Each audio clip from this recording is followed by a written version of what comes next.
What's up guys, it's Aaronitmar, and today I am showing you all the world's very first Super Smash Bros. Ultimate mod. As with most games just starting out, they are very basic, and so right now we are only able to do texture mods. We can't really change the model in any way right now. So the very first mod was a shiny Mewtwo mod, which is a tragedy that it's not in the base game as a whole. But, of course, one of the first things that people do is mod the shiny Pokemon in, and so we have shiny Mewtwo. We also have the second ever mod, which is Dark Spine Sonic from Sonic and the Secret Rings. Again, this is another texture mod, although it is a bit more advanced just because it doesn't just change the color like shiny Mewtwo does, but it actually does some other stuff. You know, it adds the stripes, it makes his eyes all white, stuff like that. But it is still a texture mod. There hasn't been any kind of a model import yet, so they are still very basic. I know that Shadow the Hedgehog skin for Sonic has also recently been made. I haven't downloaded it or installed it for this video, but I know that it is a thing. But it is, like I said, just a texture. It's not the actual Shadow model. Another thing worth mentioning is that these mods only work on Smash 1.0.0.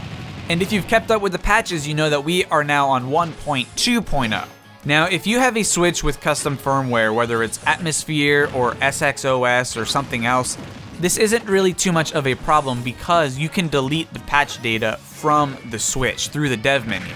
And if you're using something like an EmuNAND, then you will be able to have a 1.0 version on your EmuNAND and then the full version on your normal system NAND. So this won't be too much of a problem, but it is worth noting simply because if you try and do it on 1.1.0 or 1.2.0, it won't work. And obviously they are going to do their best to get it to work on every subsequent patch, but right now it just doesn't. Now I know some of you are wondering, well, how do I do this? How do I install these mods? And for the moment, it is an incredibly convoluted process. I'll briefly say how it's done, but if you're not already in the know, this is just going to kind of go over your head. But basically, you need to use a script to inject the modded file into the data.arc for Super Smash Bros. Ultimate, which is extracted from the NSP, which is then extracted from the NCA. And then you need to put that on your SD card and run layered FS in order to load these mods. Now, like I said, it probably went over your head for a lot of you, and it is an incredibly convoluted process right now, especially compared to the Wii U version. The Wii U version was basically, you stick them on the SD card in the proper file format, in the proper directories, you run a certain program, and then it just works. But for the Switch, currently, it is much more complicated. I do expect it to get much easier because that's just how modding works. It's always pretty complicated and pretty limited at the very beginning, but I do know that people are working on tools right now and that they are working to improve how to load mods for Super Smash Bros. Ultimate.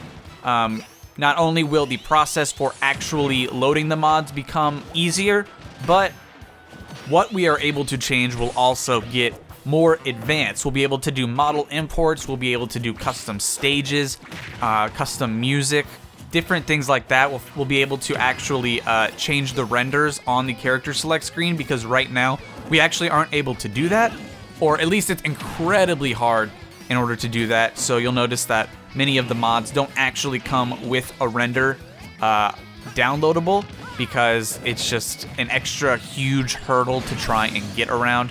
So as we develop these tools and as things change, we will be able to do much more with Smash Ultimate modding. I will keep you guys posted as I have with this first video. I will do my best to try and to show you guys the changes and the advancement of the ability for modding Smash Ultimate. Another big issue is that we might not even be able to play online with mods for Smash Ultimate, and that's simply because the way that Homebrew works for the Switch, if you try and go online while having Homebrew enabled, there is a good chance that Nintendo will catch that you are using Homebrew, and particularly if you are using mods online, then there's a good chance that your console will get banned, which basically means you're not allowed to use any online function. And that is kind of just a risk you run right now with Homebrew. A lot of the different custom firmwares that are out there, they have what's called stealth mode, which supposedly keeps you under the radar from Nintendo. But that isn't necessarily the case if you decide to go online and play with these mods. It's just kind of a risk you run by even having them on the console. Most people, when they run mods, will put it in airplane mode so they aren't connected to the internet at all. But there's still just a chance, we just don't know exactly what triggers a ban just yet. People have suspicions, but there are also exceptions to their suspicions. So we may not even really have an online like Smash 4 where you were able to play with mods as long as they didn't desync the game or as long as they weren't broken in any way. So that's another thing I will have to keep you guys posted on, just because it is just a risk you have to run. I've said that a couple times, but that's just how Switch modding is right now. Nintendo's trying to crack down on cheaters and hackers and things like that. So it's just, we're gonna have to keep an eye on it and see how it works and how people get banned. And maybe they will be nice and not ban people as long as you're not cheating online, but I very much doubt that, just because Nintendo doesn't want you using their console for Homebrew at all.